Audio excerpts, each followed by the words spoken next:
Olá para você, o Vida Saudável tá no ar, nesse formato aqui que você que nos acompanha já está acostumado, nesse formato virtual.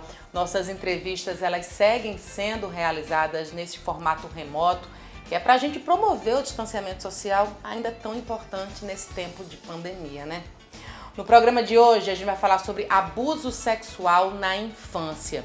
Você vai acompanhar um bate-papo com Jéssica Basílio e com Giliardi Laurentino, eles que são advogada e também o psicólogo do SEDECA Casa Renascer. Eles vão trazer dados do segundo dossiê Infâncias Violadas.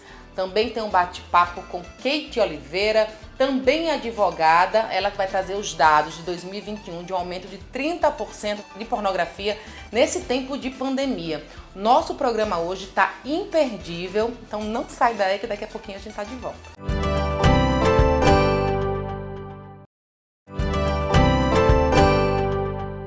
Nesse primeiro bloco, então, você vai acompanhar uma entrevista com Jéssica Basílio, advogada do SEDECA Casa Renascer.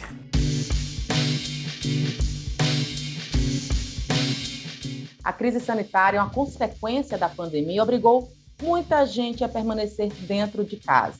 E tal qual a gente viu as mulheres, dentro de casa, passando mais tempo com seus agressores, e as consequências disso foi maior número de mulheres vítimas de violência doméstica. Isso também se repete no caso das crianças e dos adolescentes. Para falar sobre esse assunto, eu convidei Jéssica Basílio, ela que é advogada da SEDECA, a Casa Renascer, vai falar um pouco dessa segunda edição agora recém-lançada, aliás, que está no forno para ser lançada, do dossiê Infâncias Violadas, documento elaborado pelo Centro de Defesa de Direitos da Criança e do Adolescente, Casa Renascer. Bem-vinda, Jéssica. Muito obrigada, Luísa, pelo convite. É um prazer estar aqui falando um pouquinho do nosso trabalho. Estamos aqui para falar um pouco sobre isso, sobre a violência sexual contra crianças e adolescentes. Nada melhor da gente começar esse papo baseado, então, nesse documento que está para ser lançado, esse dossiê, a segunda edição. O que você destacaria, que vem aí para que o pessoal tenha conhecimento a respeito da realidade das crianças e dos adolescentes aqui no nosso estado? Olha, eu acho que para tratar desse assunto, algumas questões elas precisam ser desmistificadas a respeito do tema. A gente tem a concepção muito comum de compreender que o agressor de crianças e adolescentes é uma pessoa distante, é um monstro, é uma pessoa que não está perto do nosso convívio. E os dados do nosso dossiê vão mostrar que no nosso estado, em 90% dos casos, os agressores são conhecidos da vítima. Então, são pessoas que estão dentro do ciclo de convivência da família, é um padrinho, é um tio, a gente está falando aqui no pronome masculino, mas também existem mulheres que violam. A gente também é outra coisa que a gente precisa desmistificar. Então, normalmente são pessoas que estão perto do convívio dessa criança e que têm uma relação de afeto e de confiança até com essa criança. Essa mistura da agressão com a relação de afeto, muitas vezes é o que causa também a dificuldade de falar, a dificuldade de vir à tona, de ser uma pessoa próxima, de ser uma pessoa que a relação não se limita apenas à questão da violação. Existe também uma relação de afeto. Então, eu sou advogada, acompanho casos, acompanho crianças nessas audiências, muitas vezes, e aí existe um receio muito grande de eu não quero que meu pai vá para a prisão, eu não quero que essa pessoa sofra por causa disso, por minha causa. Então, existe isso, e a gente precisa desmistificar essa ideia que é uma pessoa longe, que não está próxima, para a gente conseguir atingir o maior número de casos denunciados e conseguir uma maior efetividade nessa questão. Quais são os tipos de abusos mais comuns? No mês de maio, a gente fala especificamente da violência sexual. E aí a violência sexual, ela é um gênero que vai ter duas espécies, vai ter tanto o abuso quanto a exploração sexual. Então, é preciso que a gente faça essa diferenciação. A exploração sexual, existe um caráter comercial, um caráter de troca ali. Às vezes, pelas condições de vulnerabilidade social, a gente está falando até de a exploração em troca de um biscoito, a exploração em troca de uma promessa de uma viagem para Disney. Então, a gente tem essa questão nas festas aqui do estado, que a gente traz, como o Carnatal, festa de padroeira. A gente tem até a exploração associada à entrada na festa, né, e poder estar nos locais. Então, no nosso estado tem também essa peculiaridade.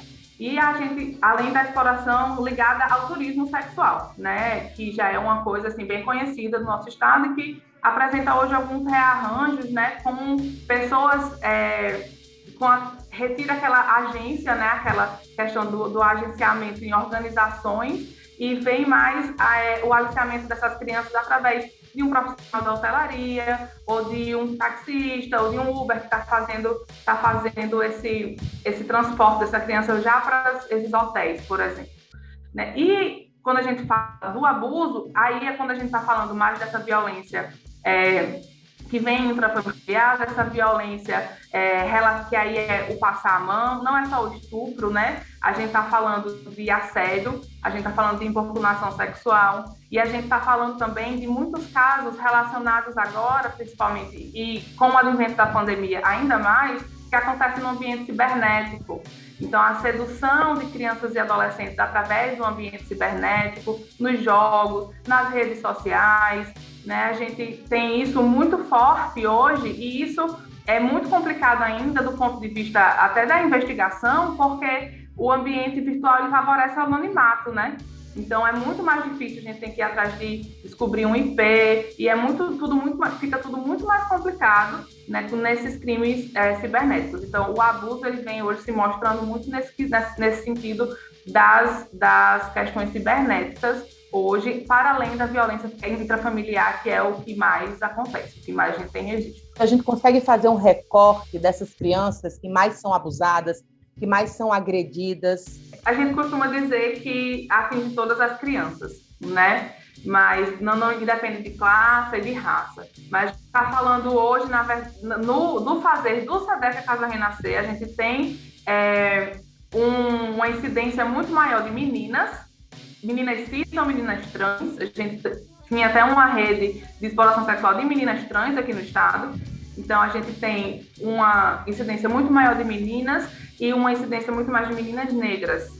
Então, é o que mais aparece para a gente na atuação do SEDEF, é o que eu posso lhe dizer com certeza, que esse recorte ele existe. Vamos falar um pouco agora sobre a rede de apoio que o nosso estado ele consegue oferecer para essas crianças. Aqui no estado, a gente tem uma delegacia da criança e do adolescente que abrange todo o estado, certo? A atuação da DCA, ela é estadual e a gente só tem uma DCA.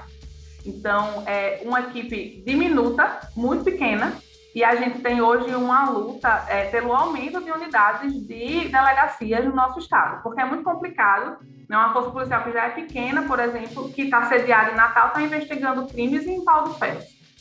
Então, é muito complicado, né? Então, a gente precisa realmente da disseminação dessa delegacia, ter mais unidades dela no estado, a exemplo do que a gente tem a DEAN, por exemplo, hoje, que também existe, não existe em todos os municípios, mas existem polos no interior do estado. Tem o Ministério Público, né, que está sempre exercendo esse papel, e aí ele tem a sua organização em todas as sedes do Ministério Público no estado.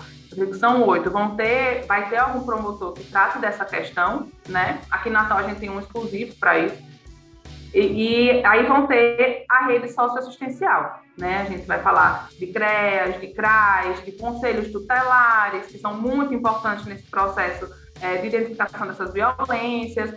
A própria escola, ela atua também como um lugar de identificação, como uma parte dessa rede. O que acontece hoje, aí a nossa crítica do dossiê, é que a gente não tem, né, um atendimento psicológico para essas crianças terapêuticas. Então, uma criança que sofre violência sexual, ela é uma criança que precisa de um olhar da psicologia. Ela precisa ser acompanhada, né, na grande maioria das vezes. Então, é muito necessário que isso seja uma mudança que a gente está pautando aí com esse dossiê, que hajam psicólogos na rede pública habilitados para fazer esse tipo de acompanhamento. Mas, Jéssica, uma vez que a criança consegue denunciar ou alguém denuncia por essa criança e, de repente, o agressor é o pai e a mãe e ele só tem esse parente como figura ali, né, de proteção. O que é feito com essa criança uma vez que esse adulto é condenado? O que acontece é que esses pais vão ser destituídos do seu poder familiar, né? E aí, a partir dessa destituição, essa criança vai ser encaminhada para uma casa de acolhimento. Nessa casa de acolhimento vai haver uma busca pela família extensa. Então, se essa criança tiver tios, padrinhos, outros irmãos, às vezes, que possam acolher essa criança para que essa criança ainda fique no seio dessa família, vai ser feito. E até também, às vezes, há um vínculo não biológico, mas socioafetivo com alguém muito forte. Essa pessoa também pode ser procurada nesse momento para acolher essa criança. Caso não, essa criança continua na rede, né, continua na unidade de acolhimento e é encaminhada para o cadastro de adoção. Jéssica Basílio, muito obrigada pela sua participação aqui no nosso Vida Saudável. Parabenizar vocês da Casa Renascer por esse trabalho incrível que vocês têm desenvolvido aqui no nosso estado. E queria que você falasse para o pessoal que está em casa como é que eles podem ter acesso a esse dossiê para se inteirar mais desse assunto que é tão importante para que a gente possa proteger as nossas crianças. Bom, a intenção do dossiê é que realmente fazer essa campanha de conscientização, que as pessoas compreendam o que é a violência sexual contra crianças e adolescentes e como ela acontece no nosso estado, uma espécie de diagnóstico mesmo. E aí ele está terminando de ser diagramado e ele vai estar público, acho que provavelmente já no próximo mês, no nosso site, que é o cdfcasarenascer.org. E também podem entrar em contato pelo nosso Instagram, CDF Casa Renascer, Facebook, e a gente está disponível aí para solicitações a respeito disso.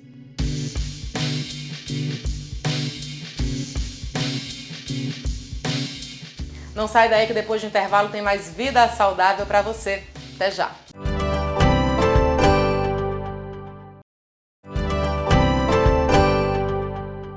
Uma das principais críticas desse dossiê da Casa Renascer é a respeito da falta de psicólogos no atendimento dessas crianças vítimas de violência sexual. Quem traz mais informações sobre esse assunto é Giliardi Laurentino. Há 48 anos atrás aconteceu no Brasil um crime brutal e que até hoje continua impune. O assassinato, o abuso sexual da menina Araceli. Nesse período foi criado, então, em homenagem à forma, de trazer a atenção da mídia, o dia 18 de maio como o dia de combate ao abuso e à exploração sexual de crianças e de adolescentes.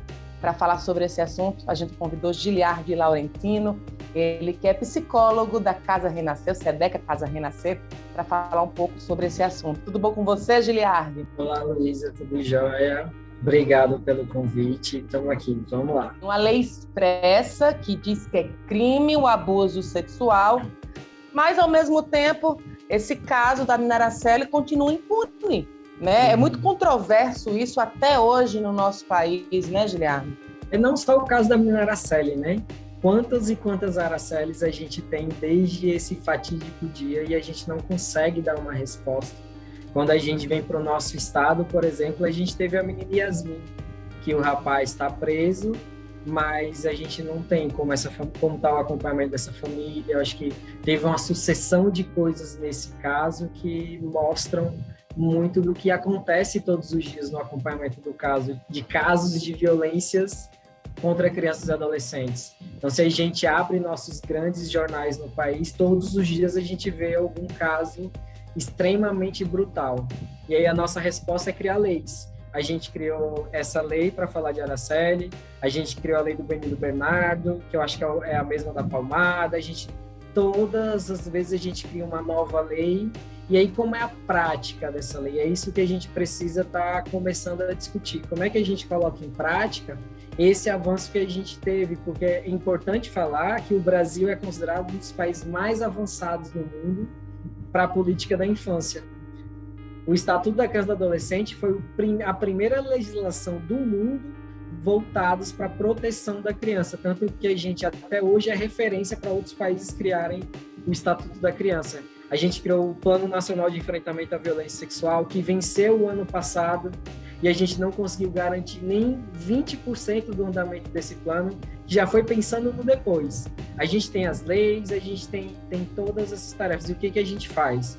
A gente criou um plano que é justamente para dizer isso em todos os aspectos. Na defesa, na responsabilização, no atendimento, na incidência, porque crianças e adolescentes precisam conhecer e falar sobre o que está acontecendo. Então, a gente avança num processo, mas a gente ainda não consegue garantir a implementação. E das coisas mais básicas, que é, o caso chegou, o que eu faço? Porque isso deveria ser o básico do básico. A gente deveria ter avançado nisso em 1990, quando a gente decidiu que ia criar uma política pública de atendimento a vítimas de violência. E a gente está em 2021, o ECA vai fazer 31 anos, o SEDECA vai fazer 30 anos, e a gente ainda está na mesma discussão de garantir um fluxo de atendimento. A gente não está falando ainda de como vai ser esse atendimento, a gente quer garantir que essa criança chegue e seja recebida. E aí você está falando de depoimento, de chegar, né, até um juiz, enfim.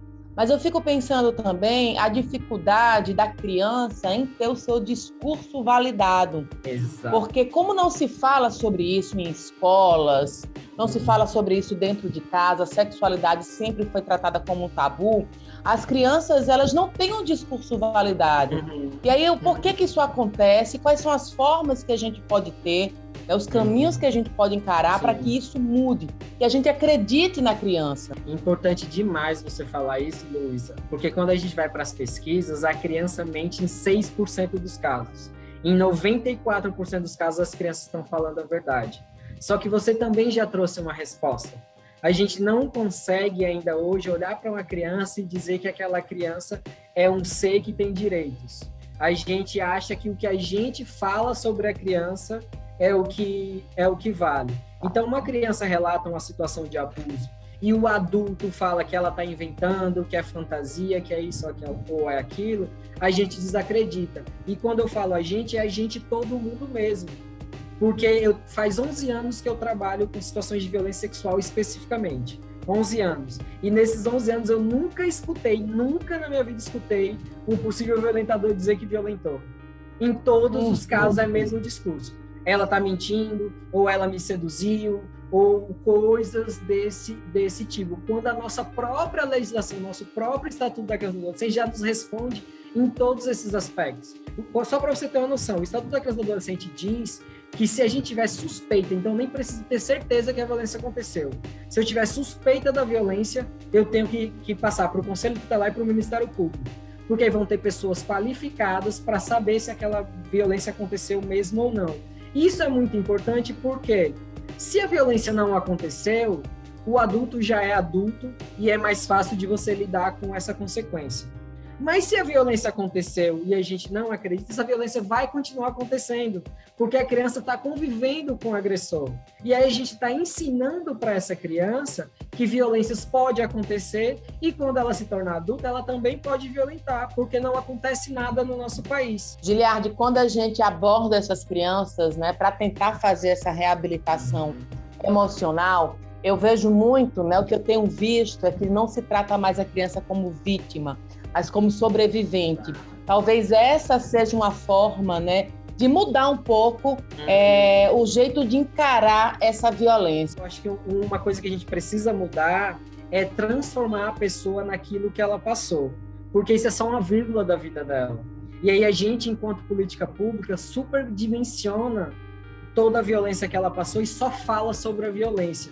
Quando o que a gente deveria fazer é fortalecer ela em todos os aspectos para que ela lide com situações como a violência de forma melhor, ou que ela consiga ressignificar essa violência, dar um novo significado, porque a gente não tem como chegar lá e falar, olha, a gente vai tirar a violência que você passou, não tem como.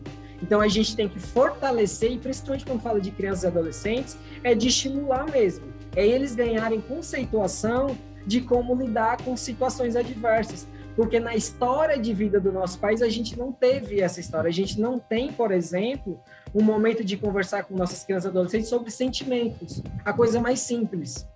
O que é sentimento? O que é gostar de alguém? O que é respeitar alguém? E se a gente não ensina e se a gente não dialoga sobre isso, porque a gente aceitou que essas pessoas estão em condição peculiar de desenvolvimento. Então, sozinhas elas não conseguem.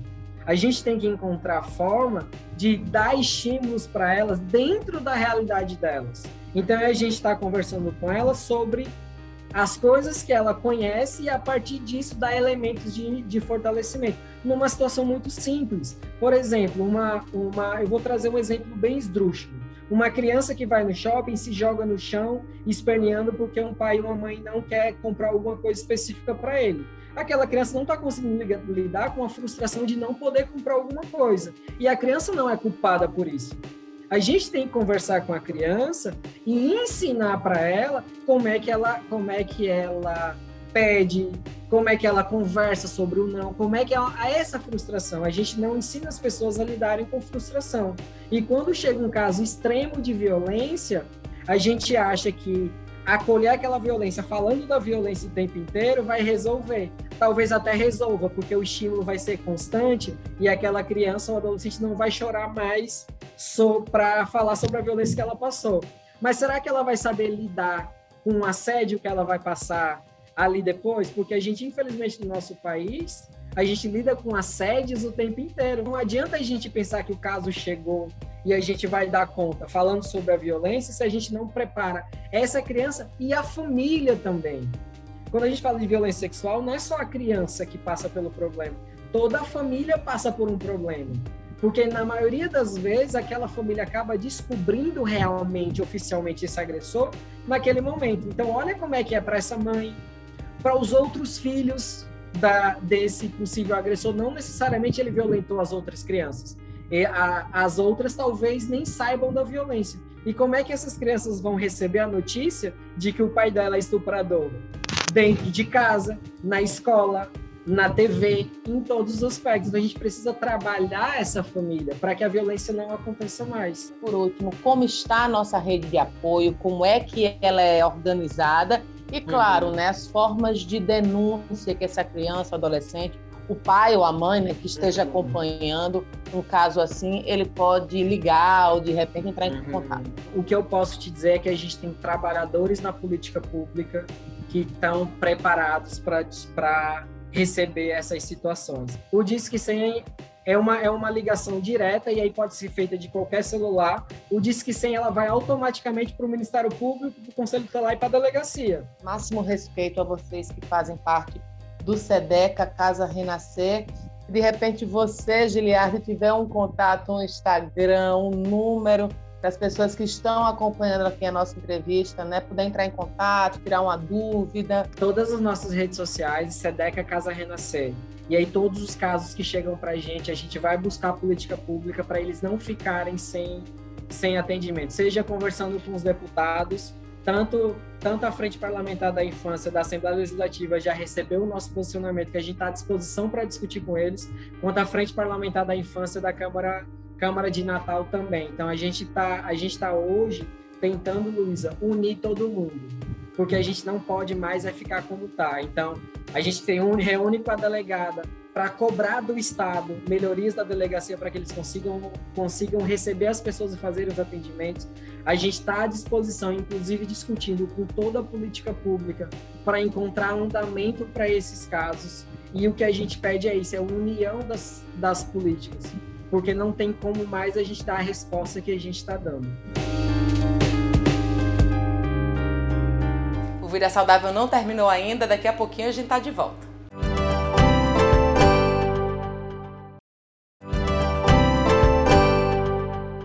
Nesse período da pandemia, dados recentes da SaferNet de 2021 apontam para um aumento de 30% em denúncias de pornografia infantil. Quem tem mais dados para falar com a gente é a advogada Kate Oliveira.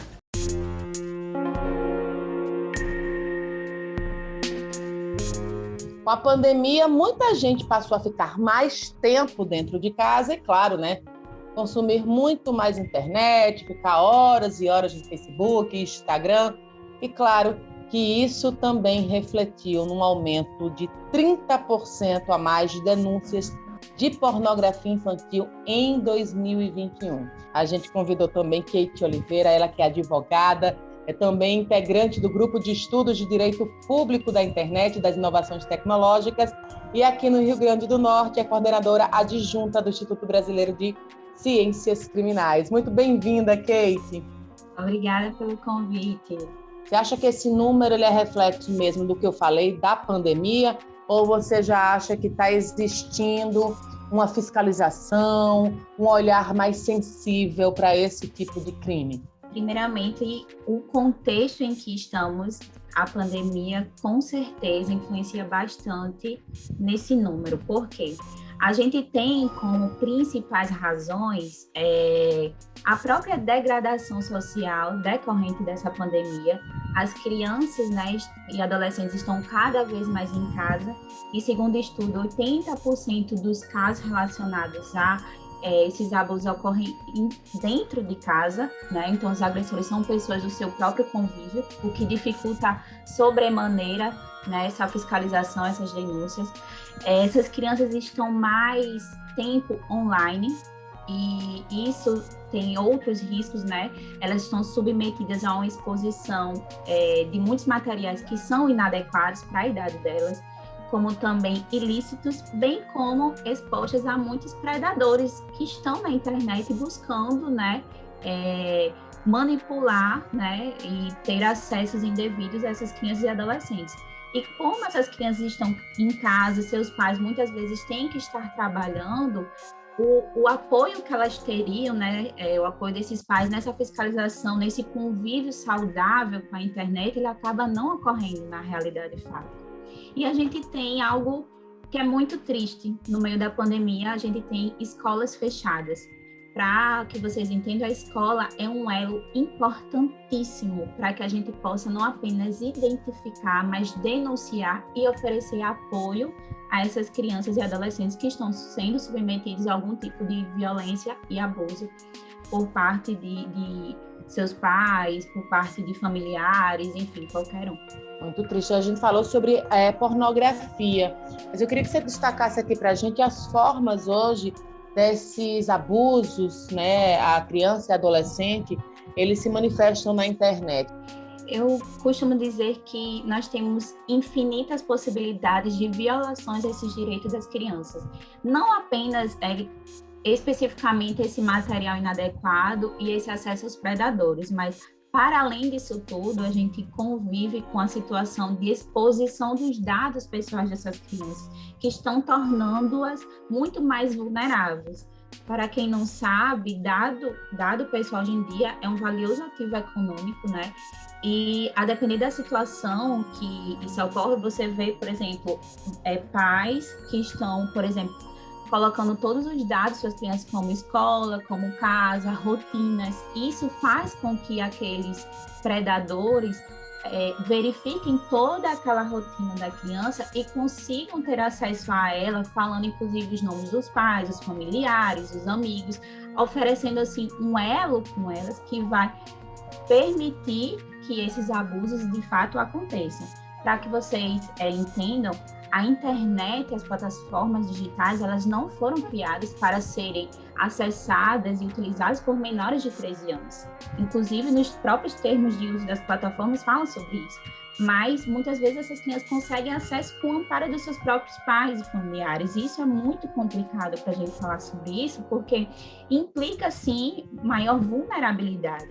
Enquanto sociedade, não apenas como Estado, mas a gente tem a obrigação de perceber e de compreender essa questão e fornecer mecanismos concretos para proteger essas crianças, porque elas são mais e mais vulneráveis. O que é que há hoje na lei que possa proteger crianças e adolescentes contra predadores, né, potenciais abusadores? Bom, primeiramente a gente tem no artigo 227 da Constituição Federal que ela fala sobre essa proteção integral das crianças e adolescentes. E esse princípio, essa concepção é no sentido de que toda a construção do ordenamento jurídico ela deve ser pensada para proteger essas crianças e adolescentes. E não é que a gente tem mecanismos específicos que vêm a colocar tantos tipificações, né, para que a gente possa proteger essas crianças de possíveis ilícitos que venham a ser praticados contra elas. É uma legislação muito importante para a maioria das pessoas, ela é é muito bem feita, no entanto, sua efetividade tem suas problemáticas. Mas, para além disso tudo, eu acho que a grande questão é saber se a legislação que a gente tem, se a gente consegue, de fato, proteger as nossas crianças e adolescentes nesse contexto digital. Então, trazer tanto o ECA para esse contexto digital, porque o ECA da década de 90, ele não pensou em todas as potencialidades desse novo mundo digital, é muito novo. Então, a gente precisa ter esse olhar digital para a gente conseguir aplicar adequadamente. E foram feitas muitas adequações, né, nesse meio tempo, sim. Eu não sei se vocês lembram do caso, por exemplo, da Joana Maranhão, né, que foi uma medalhista olímpica, por exemplo. E ela, depois de um bom tempo, ela denunciou que ela sofria abusos por muitos e muitos anos, desde os 9 anos de idade. E quando ela veio a público falar sobre isso, ela já tinha 21. Então, para a legislação, esse crime já tinha prescrito. Foi a partir do caso dela que a gente conseguiu mudar a legislação para que a prescrição começasse a ocorrer a partir da maioridade. Então, ela tinha todo um contexto probatório, mas não conseguiria um processo, né, reverter para uma possível punição. Então, Keiti, muito obrigada pela sua participação aqui com a gente. Eu queria que você deixasse sua rede social, a rede social do grupo, para o pessoal que está assistindo a gente poder entrar em contato e que assim a gente possa compartilhar mais e mais essas informações que são tão importantes para a nossa sociedade. Agradeço o convite. É sempre uma honra poder falar sobre um assunto tão importante para a gente conscientizar, refletir, melhorar, né, a situação diante de um agravamento do número de casos relacionados a abusos, né, infantis, principalmente nesse contexto digital. Deixo como, para quem quiser me conversar comigo, meu Instagram, que é Keiti Oliveira ADV. Lá eu faço muitas postagens relacionadas a direito digital, inclusive algumas também tem do conteúdo de crianças e adolescentes. E também tem o do GEDAI, @GEDAI, que é o grupo do qual eu faço parte, vinculado à Universidade Federal do Rio Grande do Norte.